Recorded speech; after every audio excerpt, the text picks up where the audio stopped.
God कितने लोगों को रिवेंज ट्रेडिंग की वजह से लोगों ने अपना अकाउंट खाली कर दिया है।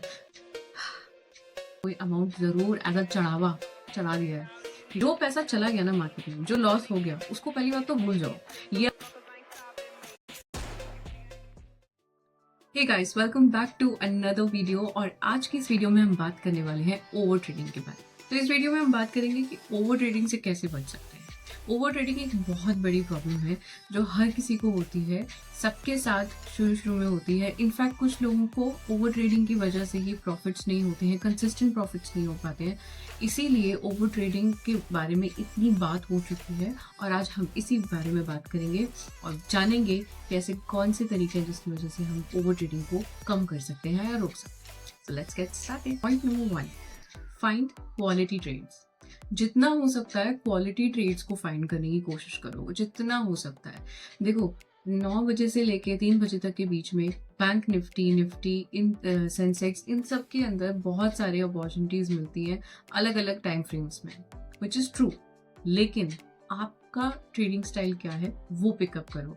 क्या आप 5 मिनट्स में ट्रेड करते हो, क्या आप हाफ एन आवर में ट्रेड करते हो, या आप स्कैल्पर हो, आप 1 मिनट चार्ट पे ट्रेड करते हो। उस हिसाब से ट्रेड फाइंड आउट करो। ज़रूरी नहीं है किसी और को जो दिख रहा है मार्केट में, हो सकता है किसी और के हिसाब से उसका सेटअप बन रहा हो, आपका सेटअप ना बन रहा हो, आपका सेटअप और थोड़ा आगे चल के बने। तो अपने सेटअप के हिसाब से ट्रेड करो और जितना हो सकता है ना, 1 या 2 ट्रेड फाइंड आउट करने हैं, इससे ज़्यादा नहीं। अगर आपका फर्स्ट ट्रेड में एसएल हिट हो गया है, आराम से बैठो, वेट करो। उसके बाद मिलता है ट्रेड तो ठीक है, नहीं मिलता तो लॉस के साथ बंद कर दो, कोई प्रॉब्लम नहीं है। आप लॉस कितना ही पॉइंट्स करोगे, 20 पॉइंट्स, 30 पॉइंट्स, इससे ज़्यादा तो नहीं लेना चाहिए और ना ही लोगे, राइट? तो वो लो और बंद कर दो। If you keep on looking for a trade, you will find one. इसका यही मतलब निकल के आता है, अगर आप बार बार ढूंढते रहोगे ना ट्रेड, तो आपको मिल जाएगा। तो ये नहीं करना है, क्योंकि ट्रेड तो मिल ही जाएगा कहीं ना कहीं से, पर ज़रूरी नहीं है कि उसकी एक्यूरेसी ठीक हो सकता है कि वो ट्रेड ट्रैप भी हो। तो हमें ट्रैप से बचना है जितना हो सकता है, राइट? तो एक ट्रेड पकड़ो, अच्छा ट्रेड पकड़ो, और जितने उसमें पॉइंट्स आपको मिलते हैं, मार्केट जो भी आपको दे रहा है, लो और बंद कर दो। ज़रूरी नहीं है एक बार प्रॉफिट होने के बाद तो, बल्कि सेकंड टाइम देखना भी नहीं है।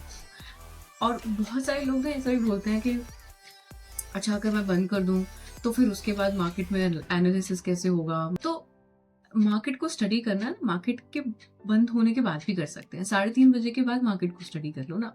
ह्यूमन नेचर है, ऐसा लगेगा कि यार ये तो और भी अच्छा मुझे सेटअप दिख रहा है, मैं इसमें ट्रेड कर लेता हूँ, और फिर आप ट्रेड करोगे। हो सकता है ऐसे 50-50 चांसेस होते हैं। हो सकता है कि जो आपने पैसा पहला बनाया है उसमें से आप 50% जो है लूज कर दो।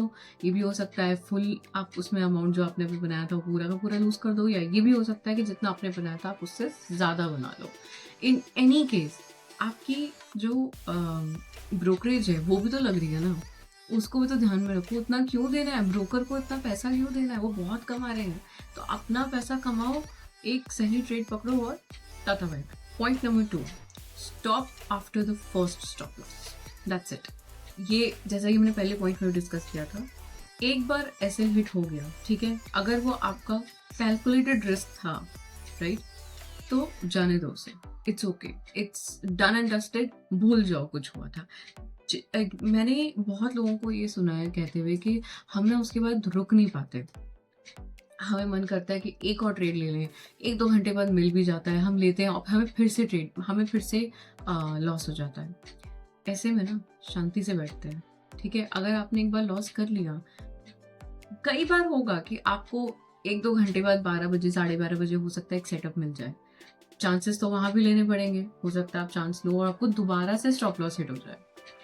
लेकिन अगर आपका लॉस एपिटाइट आपको नहीं अलाउ करता कि आप दूसरा ट्रेड लो और उसमें भी लॉस देखो, तो आप छोड़ दो ना। आपको क्या जरूरत लगी, कल का भी तो दिन आएगा।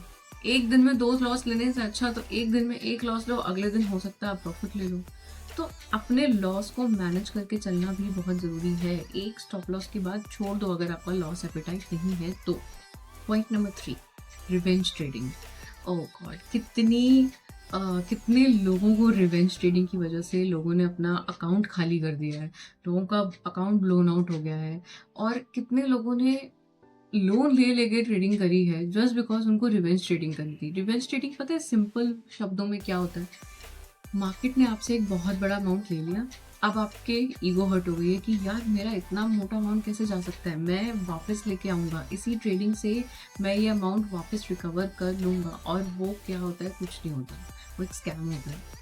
सबने मार्केट में एक बहुत बड़ा अमाउंट दिया हुआ है, ठीक है? जो ट्रेडर आज की डेट में सक्सेसफुल ट्रेडर दिख रहा है, जो अनसक्सेसफुल भी दिख रहा है, कोई भी अच्छा मेजर ट्रेडर्स जो होते हैं, जो भी मार्केट में है, जिसने भी लाइफ में मार्केट में कुछ सीखा है ना, उसने मार्केट में कोई ना कोई अमाउंट ज़रूर एज अ चढ़ा दिया है, ठीक है? तो ये मत सोचना कि मेरा इतना बड़ा अमाउंट चला गया, इसको मैं ट्रेडिंग से ही वापस लाऊंगा। लाइफ में और भी बहुत सारे तरीके हैं ना पैसा कमाने के, तो वहां से पैसा ले आओ। जरूरी तो नहीं है कि यहीं से ही पैसा लेके आना है। जो पैसा चला गया ना मार्केट में, जो लॉस हो गया, उसको पहली बात तो भूल जाओ। ये आप कहीं भी सुनोगे ना, आपको हर जगह ये सुनने को मिलेगा कि लोग ये बोलते हैं कि आपका जो लॉस हो गया ना, उसको भूल जाओ। अगर उसको याद रखोगे तो अभी जो आप कर रहे हो ना, वो ढंग से फोकस नहीं हो पाएगा, आपको बार बार वो लॉस ही याद आता रहेगा। तो लॉस को भूल जाओ, ठीक है? फर्स्टली। सेकेंडली, अपने लॉस को जब आप मैनेज करना सीखोगे ना, थोड़ा थोड़ा थोड़ा करके, तो वो धीरे धीरे धीरे रिकवर होगा। ऐसे एक बार में रिकवरी का मत सोचो, और रिकवरी का तो सोचो भी मत। और ये रिवेंज ट्रेडिंग ही होती है, ये कहना कि अरे नहीं नहीं, मेरा तो सिर्फ 10,000 का लॉस था, सिर्फ मुझे वही निकालना था, मेरा सिर्फ 50,000 का लॉस था, और इस 50,000 6 महीने में निकल जाएगा। ऐसा नहीं होता है, टाइम लगता है हर चीज़ में। आपने किसी वजह से आपने कुछ ना कुछ गलत किया, इसीलिए मार्केट में वो पैसा आपने गंवा दिया। आप उसके बारे में सोचना छोड़ो, start afresh. And last but not the least, point number 4, अपनी खुद की एनालिसिस करो। जितना हो सकता है अपनी एनालिसिस करो। सबसे ज़्यादा मैंने देखा है पेड ग्रुप्स होते हैं, व्हाट्सएप पे पेड ग्रुप्स होते हैं, टेलीग्राम पे पेड ग्रुप्स होते हैं, पेड चैनल्स होते हैं। ये लोग क्या करते हैं, ये लोग आप, क्योंकि इन्होंने आपसे एक सर्टेन अमाउंट लिया होता है महीने का, तो इनका बनता है कि आपको ट्रेड्स प्रोवाइड करें, ठीक है? ये उनकी सर्विसेज है, वो करेंगे, वो काम हर कोई करता है, ठीक है? इसका मतलब ये बिल्कुल भी नहीं है कि वो कह रहे हैं, उन्होंने 9:30 बजे का ट्रेड ले लो, हमने ट्रेड ले लिया। उन्होंने 10:30 बजे का ट्रेड ले लो, हमने ट्रेड ले लिया। उन्होंने 12 बजे बोला ट्रेड ले लो, हमने ट्रेड ले लिया। फिर 2:30 बजे भी, फिर 3 बजे का लास्ट जो 3 PM वाला ट्रेड होता है वो भी ले लिया। ऐसे नहीं करना है ना। सारे ट्रेड्स की तो एक्यूरेसी हाई नहीं होगी, ये तो आप भी समझते हो, करेक्ट? अगर इतनी हाई होती तो सबको दिख रहा होता ना कि कितना आसान है मार्केट में, हर एक घंटे में पैसा बरस रहा है यार, लूट लो। उनका काम है, वो आपको बताएंगे ट्रेड, मगर आपका काम ये है कि आप खुद की एनालिसिस करो, देखो चार्ट पैटर्न, सीखो और खुद देखो कि आपको लगता है कि ये जाएगा ऊपर या नीचे, जैसा भी है, आपको लगता है कि ऐसा होगा। अगर लगता है आपकी खुद की गट फीलिंग कह रही है, तो अपनी गट फीलिंग पे भरोसा करके वो ट्रेड लेना। किसी और के कहने से जब हम ट्रेड लेते हैं और हमें लॉस होता है, तो हमें सबसे ज़्यादा बुरा लगता है, हम बहुत विक्टिमाइज फील करते हैं, और उस टाइम पे हम सबसे ज़्यादा ओवर ट्रेड करते हैं, क्योंकि हमें वो जो लॉस हुआ होता है ना, हमसे सहा नहीं जाता। एक बहुत ही एक माइनर सी फीलिंग होती है ये, जो हम जैसे कैच नहीं कर पाते। वो यही है कि हमसे बर्दाश्त नहीं होता वो लॉस, वो माइनस में जो रेड में जो डिजिट्स दिखे होते हैं, वो हमसे बर्दाश्त नहीं होता, इसीलिए हम उसके बाद ट्रेड कर लेते। जितना हो सकता है इन सब चीज़ों को सिंप्लीफाई करके रखना है। ट्रेडिंग को जितना हो सकता है सिंप्लीफाई करके चलना है, कॉम्प्लिकेटेड नहीं बनाना है। और ओवर ट्रेडिंग से चीज़ें कॉम्प्लिकेटेड ही होती हैं, सिंप्लीफाई नहीं हो पाती। So thank you so much for watching this video guys. I hope आपने कुछ सीखा होगा इस वीडियो से। आई होप ये वीडियो ने आपको कुछ सिखाया होगा, कुछ समझाया होगा, कुछ डाउट्स क्लियर हुए होंगे। जल्दी मिलते हैं नेक्स्ट वीडियो में। Till then take care, bye bye.